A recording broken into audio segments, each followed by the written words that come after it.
मेरी छोटी बहन के ग्रेड सचमुच बहुत अजीब हैं। अगर मैं 500 पॉइंट स्कोर करता हूँ तो वह 500 टन स्कोर करती है। अगर मैं खुद को 600 पॉइंट तक पहुंचने के लिए जोर लगाता हूँ तो वह तुरंत 610 पर पहुंच जाती है। उसका स्कोर हमेशा अजीब सी सटीकता के साथ मेरे स्कोर से ठीक 10 पॉइंट ज्यादा होता है। फिर भी जिस पल मैं छुट्टी लेता हूँ और कोई एग्जाम छोड़ देता हूँ, मेरी बहन के ग्रेड तुरंत नीचे गिर जाते हैं। इस तरह मेरा शक पक्का हो गया। मेरी बहन की पढ़ाई का प्रदर्शन मेरे प्रदर्शन से पूरी तरह जुड़ा हुआ है। इसे ही आधार बनाकर मेरे मन में एक अजीब और हिम्मत भरा ख्याल आया, क्या होगा अगर मैं गाँव जो कि कॉलेज में दाखिले के लिए होने वाला राष्ट्रीय एग्जाम है में 740 से ज्यादा पॉइंट स्कोर कर लूं? क्या मेरी बहन वहीं के वहीं मर जाएगी? गाँव से पहले के दिनों में मैंने एक थके हुए बोझ ढोने वाले जानवर की तरह कड़ी मेहनत की, जबकि मेरी बहन हर दिन खाने पीने और मौज मस्ती करने में बिताती थी। मुझे अपनी सुरक्षा का जाल मानकर वह अपने घमंड में पूरी तरह से बेलगाम हो गई। यहाँ तक कि उसने अपनी पढ़ाई पूरी तरह से छोड़ दी और कुछ बुरे दोस्तों के साथ आवारागर्दी करने लगी। जब भी वह पकड़ी जाती तो उसके चेहरे पर पूरी तरह से चिड़चिड़ापन दिखाई देता। हे भगवान, तुम लोग कितने परेशान करने वाले हो, आराम करो। गाँव में सबसे ज्यादा नंबर लाने वाले वैलेडिक्टोरियन का खिताब तो लगभग मेरा ही है और मैंने उसके भरोसे को टूटने नहीं दिया। हर मॉक एग्जाम के साथ, हर एक प्रैक्टिस टेस्ट के साथ मैंने बिना किसी चूक के अपनी क्लास में सबसे ज्यादा नंबर लाने वाले छात्र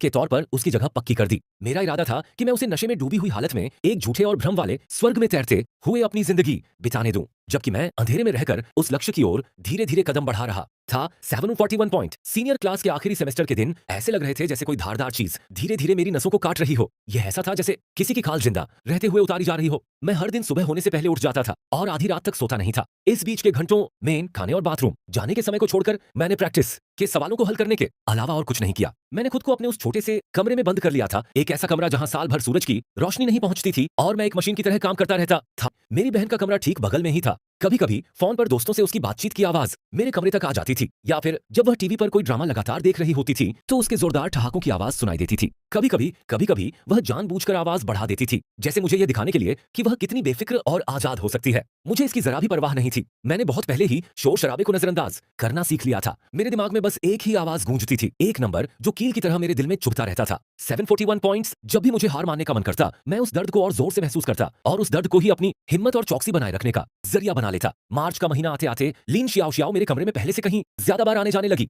शुरू में मैंने इस पर कोई ध्यान नहीं दिया, यह सोचकर कि शायद वह बस कुछ ढूंढ रही होगी, लेकिन धीरे धीरे मुझे लगा कि कुछ तो गड़बड़ है। जिस तरह से वह मुझे देखती थी वह बदल गया था। उसकी नजर में अब एक तरह की बारीकी और गहरी जिज्ञासा झलकती थी। एक दिन जब मैं गणित का एक बेहद मुश्किल सवाल हल कर रहा था, वह आखिरी और सबसे अहम सवाल, वह मेरे पीछे आकर खड़ी हो गई और काफी देर तक मेरे रफ पेपर स्क्रैच पेपर को घूरती रही। भाई, उसने पूछा, तुम आजकल इतनी मेहनत क्यों कर रहे हो? मैंने न तो ऊपर देखा और न ही अपने हाथ की हरकत रोकी। ठीक ही तो है ना? द गाओ की परीक्षा बस आने ही वाली है, ऐसे में मैं मेहनत तो क्यों ना करूं? लीन शियाओ और करीब झुक गई, यह समझने की कोशिश करते हुए कि मैं क्या लिख रहा हूं। तुमने पहले कभी इतनी लगन से काम नहीं किया। मेरे दिल की धड़कनें तेज हो गईं, फिर भी मेरे चेहरे पर कोई भाव नहीं आया। मैंने जानबूझकर एक गहरी आह भरी और पूरी तरह से थका हारा होने का नाटक किया। तुम्हें क्या लगता है कि मैं यह करना चाहती हूँ? मम्मी और पापा ने साफ साफ कह दिया है, अगर मेरा एडमिशन किसी 985 यूनिवर्सिटी में नहीं हुआ तो वे मेरा जेब खर्च बंद कर देंगे। लीन शियाओ के चेहरे के हाव भाव साफ तौर पर थोड़े नरम पड़ गए। उसके होठों के कोनों पर एक हल्की सी व्यंग्यपूर्ण मुस्कान भी थिरक उठी। वह मुड़ी और वहां से चली गई। जाते जाते भी वह आखिरी बार मुझे ताना मारने से खुद को रोक नहीं पाई।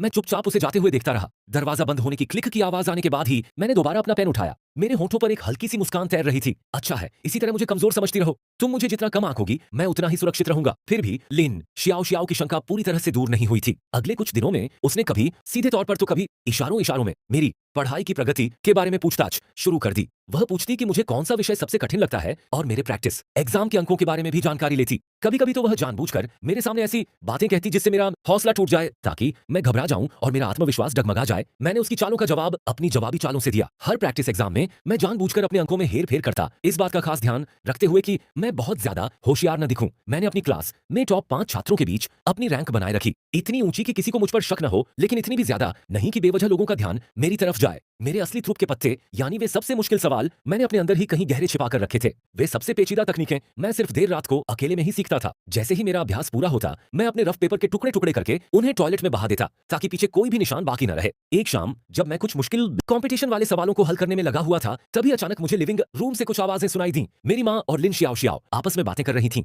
मैंने चुपके से दरवाजा बस जरा सा खोला और उनकी बातें सुनने लगा। शियाओ शियाओ, क्या तुम्हें नहीं लगता कि तुम्हारा भाई आजकल खुद पर कुछ ज्यादा ही जोर डाल रहा है? मैं देखती हूँ कि वह दिन रात अपने कमरे में ही बंद रहता है। इन शियाओ शियाओ ने एक उपेक्षा भरी हंसी हंसी, एक ऐसी हंसी जिसमें पूरी तरह से बेपरवाही थी। माँ, आप किस बात की चिंता कर रही हैं? वह चाहे कितनी भी मेहनत कर ले, आखिर वह कितनी दूर तक जा पाएगी? आखिरकार उसे जो भी नंबर मिलेंगे, मैं हमेशा उससे 10 नंबर ज्यादा ही लाऊंगी। क्या मैं ही रैंक में ऊपर नहीं बढ़ रही हूँ? वह जितनी ज्यादा मेहनत करेगी, हाँ हाँ हाँ, यही तो है मेरी होशियार बेटी, तो बस उसे जी तोड़ मेहनत करने दो। आखिरकार उसे तुम्हारे लिए ही तो काम करना पड़ेगा। ये बातें सुनकर मैंने अपनी मुट्ठियां कस लीं और अपने नाखूनों को अपनी हथेलियों में गहरा गड़ा दिया। फिर भी ऊपर से मैं शांत बनी रही। मैंने धीरे से दरवाजा बंद किया और अपने अभ्यास के सवालों पर काम करने वापस चली गई। अप्रैल की एक शाम मैं अपने कमरे में थी, हमेशा की तरह अभ्यास के सवालों को हल करने में जुटी हुई थी। तभी अचानक मुझे दरवाजे के ठीक बाहर एक हल्की सी आवाज सुनाई दी। मैंने अपने कान खड़े किए और ध्यान से सुना। यह कदमों की आवाज थी, बहुत ही हल्की, जैसे कि वह व्यक्ति पकड़े जाने से डर रहा हो। फिर दरवाजे की कुंडी घूमने की आवाज आई, बहुत ही धीरे धीरे। लिन शियाओ शियाओ मेरी जासूसी कर रही थी। मैं तुरंत समझ गई। मैं पीछे नहीं मुड़ी।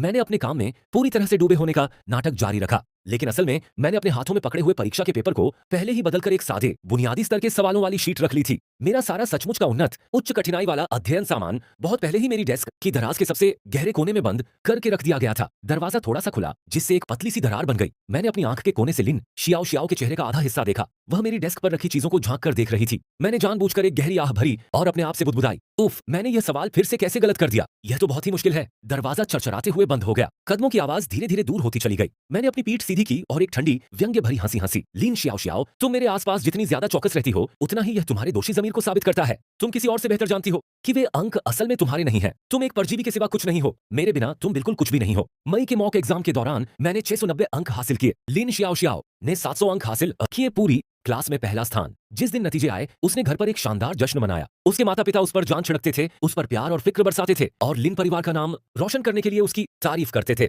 खाने की मेज उसकी सभी पसंदीदा डिशेज से लदी हुई थी। मैं एक कोने में बैठा था, चुपचाप अपने मुंह में चावल ठूंस रहा था। खुद को एक भूत जैसा महसूस कर रहा था, पूरी तरह से अदृश्य। मेरे पिता ने अपनी चॉपस्टिक्स नीचे रखी और गर्व से दमकते चेहरे के साथ लिन शियाओ शियाओ की ओर देखा। शियाओ शियाओ, तुमने इस बार असाधारण रूप से अच्छा प्रदर्शन किया है। इसे जारी रखो और गाँव का आओ तो समझो तुम्हारी मुट्ठी में है। मेरी बेटी सच में बहुत होशियार है। जरा देखो तो सही कि उसे किसके जीन्स मिले हैं। लिन शियाओ शियाओ ने मेरी ओर एक विजयी नजर डाली। उसके होठों के कोनों पर एक मजाकिया मुस्कान थिरक रही थी। हे भाई, तुम्हें सच में और ज्यादा मेहनत करने की जरूरत है। अपने अंकों को मेरे अंकों से ज्यादा पीछे मत गिरने देना, नहीं तो मम्मी और पापा की इज्जत चली जाएगी। मैंने बस सहमति में हुंकारा भरा, कोई जवाब नहीं दिया और खाना जारी रखा। फिर भी अंदर ही अंदर मैं मन ही मन हंस रहा था। आगे बढ़ो, इसका पूरा मजा लो। यह तुम्हारी जिंदगी का आखिरी गौरवपूर्ण पल है। उस रात मैं बिस्तर पर लेटा था, करवटें बदल रहा था, सो नहीं पा रहा था। मेरे मन में मैं बार बार दोहरा रहा था हर उस संभावित स्थिति को जो गाँव काओ के उन 2 दिनों के दौरान सामने आ सकती थी। जून में गाँव काओ ठीक तय समय पर आ गया। 6 जून की शाम को लिन शियाओ शियाओ अपने दोस्तों के साथ शराब पीने बाहर गई, यह कहते हुए कि यह एक तो पहले से मनाया जाने वाला जश्न था। मेरी माँ ने न सिर्फ उसे रोका नहीं, बल्कि उसके हाथ में पैसों का एक बंडल भी थमा दिया और उसे कहा कि उसने बहुत मेहनत की है और अब उसे थोड़ा मौज मस्ती करने और आराम करने का पूरा हक है। मैंने अपने बेडरूम के दरवाजे की दरार से यह सारा नजारा देखा। मेरे दिल में भावनाओं की एक भी लहर नहीं उठी, बस एक गहरी विडंबना का एहसास हुआ। जहां तक मेरी बात है, मैं उस रात 8 बजे ही बिस्तर पर चला गया और अगली सुबह 6 बजे के लिए अपना अलार्म लगा दिया। बिस्तर पर लेटे हुए मुझे ऐसा महसूस हुआ जैसे कोई तलवारबाज अपनी तलवार निकालने के सही पल का इंतजार कर रहा हो। मैं असामान्य रूप से एकदम शांत था। मैंने जितना भी सब्र और सहन शक्ति दिखाई थी, कल आखिरकार उसका फल मुझे मिलने वाला था। अगली सुबह मैं ठीक समय पर उठ गया। मैंने नाश्ते के कुछ और जल्दी खाए और बाहर निकल पड़ा। माँ ने लिन शियाओ शियाओ को परीक्षा केंद्र तक पहुंचाया। मुझसे उन्होंने बस औपचारिकता निभाते हुए कहा, अपना सर्वश्रेष्ठ देना। मैंने सिर हिला दिया। मैंने इसके अलावा और कुछ नहीं कहा। अपने मन ही मन मैंने सोचा, खैर, वैसे भी यह आखिरी बार है। अब से हम अपने अपने रास्ते चले जाएंगे। हमारे रास्ते फिर कभी एक दूसरे से नहीं टकराएंगे। परीक्षा केंद्र स्कूल की पुरानी शिक्षण इमारत में स्थित था। मुझे तीसरी मंजिल पर ठीक खिड़की के पास एक सीट दी गई थी। सूरज की रोशनी सीधे अंदर आ रही थी। मैं बैठ गया। मैंने एक गहरी सांस ली। मैंने अपनी स्टेशनरी एक एक करके व्यवस्थित की।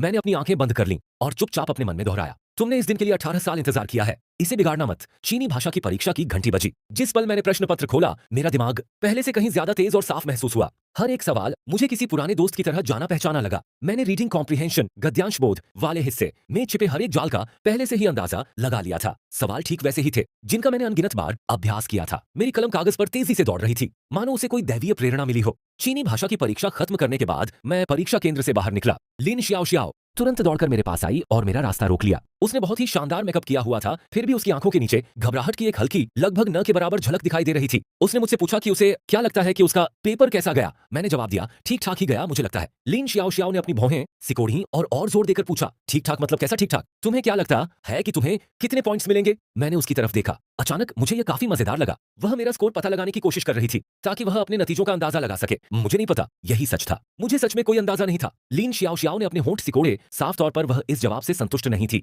लेकिन उसने और ज्यादा जोर नहीं दिया। वह मुड़ी और चली गई। मैं उसे जाते हुए देखता रहा। तुम्हें इतनी जल्दी किस बात की है? मैंने मन ही मन सोचा, नतीजे तो वैसे भी कल ही आने हैं, तब घबराने के लिए तुम्हारे पास बहुत कुछ होगा। उस दोपहर मैथ के एग्जाम के बीच में ही एक अचानक घटना हो गई। मेरे पेट में अचानक बहुत तेज दर्द होने लगा। शायद सुबह मैंने कुछ ऐसा खा लिया था जो मुझे हजम नहीं हुआ, या शायद यह सिर्फ बहुत ज्यादा तनाव की वजह से था। मेरे पूरे शरीर पर तुरंत ठंडा पसीना आ गया। मैं अपनी डेस्क पर आगे की ओर झुक गया और खुद को संभालने में मुझे कुछ सेकंड लगे। इनविजिलेटर मेरे पास आया और धीमी आवाज में मुझसे पूछा, स्टूडेंट क्या तुम ठीक हो? क्या तुम इन्फर्मरी जाना चाहोगे? मैं ठीक हूँ, मैंने जवाब दिया। क्या तुम मजाक कर रहे हो? मैंने इसके लिए 18 साल इंतजार किया है। सब कुछ इसी एक एग्जाम पर टिका था। भले ही इसमें मेरी जान चली जाए, मैंने तय कर लिया था कि मैं अपनी आखिरी सांस तक इस पेपर को हल करता रहूंगा। मैंने अपनी जांघ पर जोर से चुटकी काटी। तेज दर्द की वजह से मैं कुछ देर के लिए अपने पेट की तकलीफ भूल गया। मैं सवालों को हल करता रहा। एक समय ऐसा भी आया जब मेरी आंखों के सामने नंबर और फॉर्मूले धुंधले पड़ने लगे, लेकिन सिर्फ अपनी मसल मेमोरी के भरोसे मैंने खुद को हर एक सवाल पूरा करने के लिए मजबूर किया। आखिरी सबसे मुश्किल सवाल के लिए, जिसे ग्रैंड फिनाले कहा जा सकता है, मैंने अपने जवाब को जांचने के लिए 3 अलग अलग तरीकों का इस्तेमाल किया। पूरी तरह से पक्का करने के बाद ही कि सब कुछ बिल्कुल सही है, मैंने आखिरकार अपना पेन नीचे रखा। जैसे ही मैं एग्जाम हॉल से बाहर निकला, मैं पूरी तरह से शारीरिक रूप से टूट चुका था। मुझे एक सुनसान कोना मिला। मैं वहीं बैठ गया और खुद को संभालने में मुझे काफी समय लगा। लिन शियाओ ने मुझे मैसेज करके पूछा, मैथ्स का एग्जाम कैसा रहा? मैंने सिर्फ 2 शब्दों में जवाब दिया, ठीक ठाक। उसने तुरंत एक इतराता हुआ इमोजी भेजा। साफ था कि उसे पूरा यकीन था कि इस बार भी जीत उसकी ही होगी। मैं उस इमोजी को घूरता रहा। अज्ञान ही परमानंद है, यह मुझे बेहद हास्यास्पद लगा। यह कहावत तो मानो उसी जैसे लोगों के लिए ही बनी थी। अगले दिन इंटीग्रेटेड साइंस और इंग्लिश के एग्जाम थे। तब तक मेरी शारीरिक हालत काफी हद तक सुधर चुकी थी। ये दोनों विषय मेरी ताकत थे, खासकर इंटीग्रेटेड साइंस। फिजिक्स के मुश्किल सवाल, केमिस्ट्री के तर्क वाले पहेलीनुमा सवाल, बायोलॉजी में जेनेटिक्स के सवाल, ये सभी ऐसे सवाल थे जिनकी मैंने अनगिनत बार प्रैक्टिस की थी। मैंने उन्हें बड़ी ही आसानी और फुर्ती से हल किया। आखिर में मेरे पास रिवीजन के लिए 20 मिनट बचे थे। मैं वापस गया और एक एक करके हर सवाल को दोबारा चेक किया। मैंने यह पक्का किया कि एक भी गलती न रह जाए, खासकर इंग्लिश में तो बिल्कुल भी नहीं। एग्जाम चेक करने वाले टीचर के लिए मुझे टॉप स्कोर न देना मुश्किल होता। अपना आखिरी एग्जाम खत्म करने के बाद मैं एकेडमिक बिल्डिंग के दरवाजे पर खड़ा हो गया।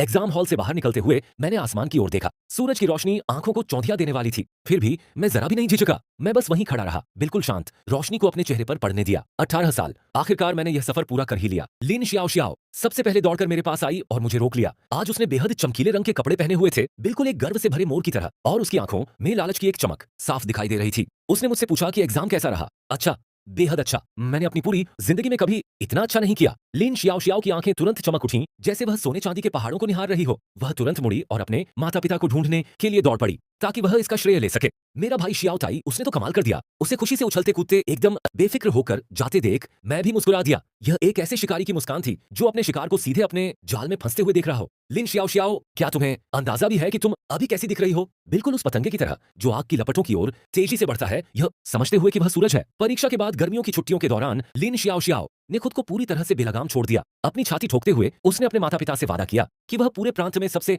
बेहतरीन छात्रों में से एक होगी, और इसी वादे के दम पर उसने अपने खर्च के लिए एक बड़ी रकम एडवांस में हासिल कर ली। उसने न सिर्फ अपना फोन अपग्रेड किया, बल्कि उसने अपने पूरे कंप्यूटर सेटअप को भी एकदम नए और बेहतरीन हार्डवेयर से बदल दिया। हमारे माता पिता द्वारा बड़ी मेहनत से बचाए गए पैसों का इस्तेमाल करके वह अपने कुछ संदिग्ध दोस्तों के साथ बाहर गई और उन सारे पैसों को बेतहाशा खर्च कर डाला। वह हर रोज अपने वीचैट मोमेंट्स को अपडेट करती थी, जिसमें खाने पीने और पार्टियों के अलावा और कुछ नहीं होता था। उसे जरा भी अंदाजा नहीं था कि असली मुश्किल या अभाव किसे कहते हैं। एक शाम मैं उसके मोमेंट्स पर शेयर की गई एक पोस्ट को स्क्रॉल करते हुए आगे बढ़ा। वह एक महंगे रेस्टोरेंट में खाना खाते हुए उसकी एक तस्वीर थी, जिसके कैप्शन में लिखा था, अपने शानदार भविष्य का जश्न अभी से मना रही हूँ। उसके नीचे बहुत सारे लोगों ने लाइक्स और कमेंट्स किए हुए थे। मैं उन कमेंट्स को घूरता रहा और मुझे सिवाय घोर बेतुकेपन के और कुछ महसूस नहीं हुआ। इसी बीच मैं अपने दादाजी से मिलने गांव जाना चाहता था और मैंने अपने माता पिता से सफर के किराए के लिए पैसे मांगे। इससे पहले कि मैं अपनी बात पूरी भी कर पाता, मेरी माँ ने मुझ पर झल्लाते हुए जवाब दिया। उन्होंने अपनी नजरें भी ऊपर नहीं उठाई। उनके लहजे में पूरी तरह से उपेक्षा और तिरस्कार था। तुम क्या घूर रहे हो? घर में अब कोई पैसा नहीं बचा है। क्या तुम्हें दिखाई नहीं देता कि शियाओ को अभी पैसों की जरूरत है? मैंने उसके खुद को सही समझने वाले चेहरे की तरफ देखा, जो मेरे लिए एक पैसा भी खर्च करने को तैयार नहीं था। लेकिन लिन शियाओ पर पानी की तरह पैसा बहा रहा था और मेरे अंदर घिन की एक लहर सी उठने लगी। ये मेरे माता पिता थे। मेरे पिता सोफे पर बैठकर टीवी देख रहे थे। बिना सिर घुमाए ही उन्होंने बीच में टोकते हुए कहा, अगर तुम्हें जाना है तो खुद ही इंतजाम करो। परिवार से किसी भी चीज की उम्मीद मत रखना। मैंने और कुछ नहीं कहा, बस मुड़ा और अपने कमरे में वापस चला गया। ठीक अगली सुबह मैं एक कंस्ट्रक्शन साइट पर गया और ईंटें ढोने का काम ढूंढ लिया। सूरज आग बरसा रहा था, जानलेवा गर्मी थी जो सीधे मेरे सिर पर पड़ रही थी। मुझे चक्कर आने लगे और मैं बेहोश सा महसूस करने लगा, लेकिन मैंने हिम्मत जुटाई और आधे महीने तक काम किया, सिर्फ सफर का, किराया और अपने दादाजी के लिए तोहफे खरीदने के पैसे जमा करने के लिए। वह आधा महीना मेरी जिंदगी के सबसे मुश्किल दौर में से एक था। उस आधे महीने के आखिर तक मैंने 1000 युआन से थोड़े ज्यादा पैसे बचा लिए थे, जो आने जाने का किराया देने और अपने दादाजी के लिए कुछ पौष्टिक सप्लीमेंट्स खरीदने के लिए काफी थे। जिस दिन परीक्षा के नतीजे आए, ठीक उसी दिन लिन शियाओ शियाओ का 18वां जन्मदिन भी था। उसकी जवानी में कदम रखने की रस्म, अपनी जिंदगी के सबसे बड़े पल का ताज पहनने के लिए ठीक वहीं सबके सामने उसने एक बहुत ही शानदार दावत रखी। हर दूर के रिश्तेदार, साथ ही मेरी माँ के सभी सहकर्मी और सुपरवाइजर भी बुलाए गए थे।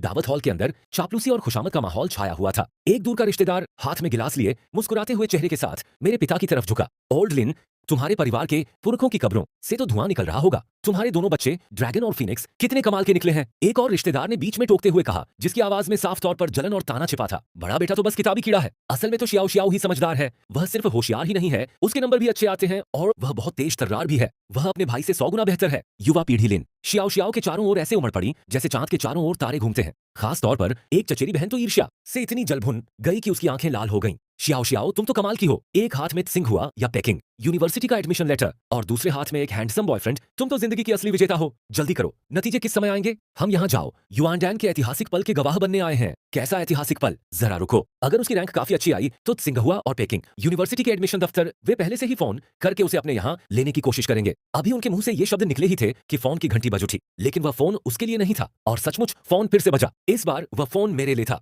कमरे में मौजूद हर किसी की हैरान परेशान नजरों के बीच मैंने एक के बाद एक फोन उठाए। सिंघहुआ की एडमिशन टीम, सिंघहुआ पेकिंग का एडमिशन दफ्तर और कई अन्य बेहतरीन यूनिवर्सिटी के एडमिशन अधिकारी। मैंने बड़े ही विनम्र भाव से उन्हें धन्यवाद दिया और उन्हें भरोसा दिलाया कि मैं उनके प्रस्तावों पर गंभीरता से विचार करूंगी। लिन शियाओ शियाओ की आंखें तो जैसे फटी की फटी रह गईं। वह अपनी ही फोन स्क्रीन को टकटकी लगाकर देखती रही, जो जिद की तरह खामोश पड़ी थी। अपनी इज्जत बचाने की नाकाम कोशिश करते हुए उसने अपने दांत भींचे और बड़ी मुश्किल से बस एक शब्द कहा, अच्छा। आखिरकार नतीजों की जांच करने वाला पोर्टल खुल गया। हर कोई लिन शियाओ शियाओ के चारों ओर उमड़ पड़ा और उसे लॉगिन करने के लिए उकसाने लगा। कमरे के एक कोने में बैठी मैंने चुपचाप खुद ही अपना रिजल्ट वाला पेज खोला। हालांकि मुझे अपने नतीजों पर पूरा भरोसा था, लेकिन अब जब सच की घड़ी आ ही गई थी तो भी मेरे हाथों की हथेलियों पर पसीना आ गया था। मेरी माँ सबसे पहले मेरी तरफ मुड़ी। उनकी आवाज में कोई खास भाव नहीं था। उन्होंने पूछा कि मेरा स्कोर कितना आया है। मैंने अपना फोन हर किसी को दिखाने के लिए ऊपर उठाया और बड़े ही शांत भाव से कहा, मेरा स्कोर 741 आया है। पूरे कमरे में जोरदार हलचल मच गई। मैंने अपने अंदर उमड़ रहे खुशी के सैलाब को बड़ी मुश्किल से दबाया और अपने चेहरे पर कोई भाव नहीं आने दिया। मैंने ये कर दिखाया था। मैं सचमुच कामयाब हो गई थी। मेरी माँ एक पल के लिए रुकी, फिर उन्होंने बेमन से सिर हिलाया। उन्होंने मेरी तरफ दूसरी नजर भी नहीं डाली और तुरंत मुड़कर लिन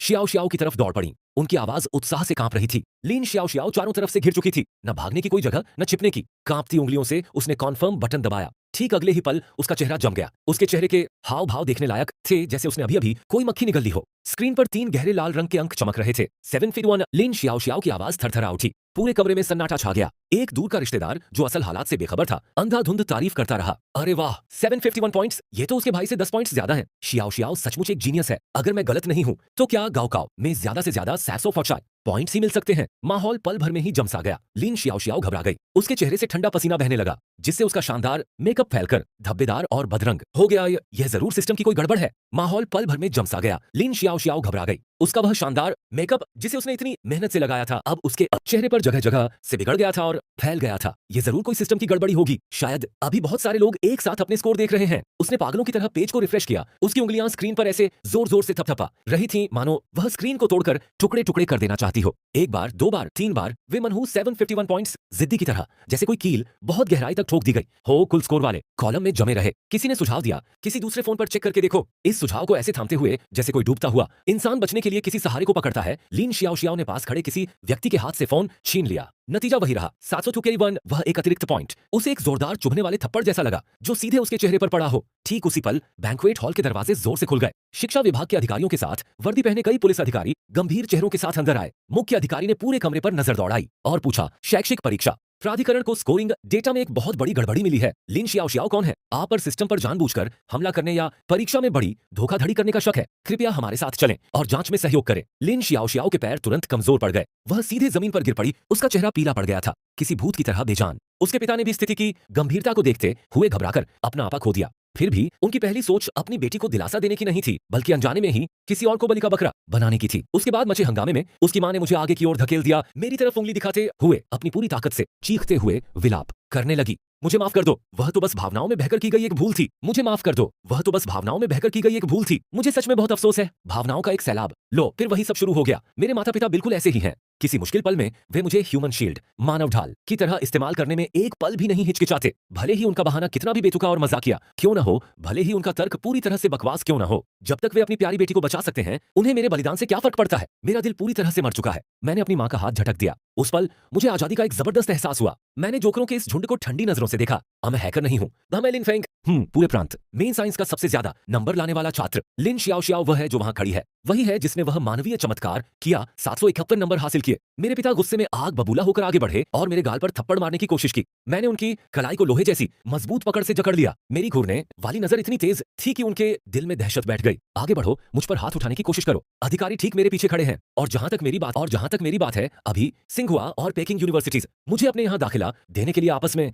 होड़ कर रही हैं। मीडिया मेरी कहानी को कवर करने के लिए बेताब है। बस मुझे छूने की कोशिश करके देखो। इस पल से इस घर में कोई भी अब मुझ पर दोबारा हुक्म नहीं चला सकता और न ही कोई मुझे दोबारा तंग कर सकता है। यह कमिंग ऑफ एज सेरेमनी, बड़े होने का जश्न, जो असल में शान शौकत दिखाने के लिए रखी गई थी, पूरी तरह से एक मजाक बनकर रह गई। लीन शियाओ शियाओ को जांच में सहयोग करने के लिए अपने साथ ले जाया गया और वह अपने पीछे पूरी तरह से अफरा तफरी और अराजकता छोड़ गई। यह एक ऐसा घोटाला था जिसे किसी भी तरह से दबाया नहीं जा सकता था। गाँव काओ परीक्षा में 751 नंबर आने की खबर उसी रात आग की तरह फैल गई। यह पूरी तरह से वायरल हो गई, हर ट्रेंडिंग लिस्ट में सबसे ऊपर। पूरा इंटरनेट इस गपशप से गूंज रहा था और लोग इस तमाशे का मजा ले रहे थे। कुछ लोगों ने टिप्पणी की, कभी न मिटने वाला लालच। मैं इतना जोर से हंस रहा हूं कि कहीं अपनी ही जबान न निकल जाऊं। उसने जरूर नंबर खरीदने में हद ही पार कर दी होगी। दूसरे लोगों ने पूछा, अगर तुम्हें नकल ही करनी थी तो कम से कम थोड़ा दिमाग तो लगा लेती। अधिकतम स्कोर 750 है, फिर भी उसने 751 स्कोर किया। क्या वह टीचरों का अपमान कर रही है या वह सिस्टम का अपमान कर रही है? इंटरनेट यूजर्स ने लिन शियाओ शियाओ के सोशल मीडिया अकाउंट खंगाले और पाया कि पिछले 6 महीनों में उसने खाने पीने और पार्टी करने के अलावा कुछ नहीं किया था। उसने बिल्कुल भी पढ़ाई नहीं की थी। लोगों की राय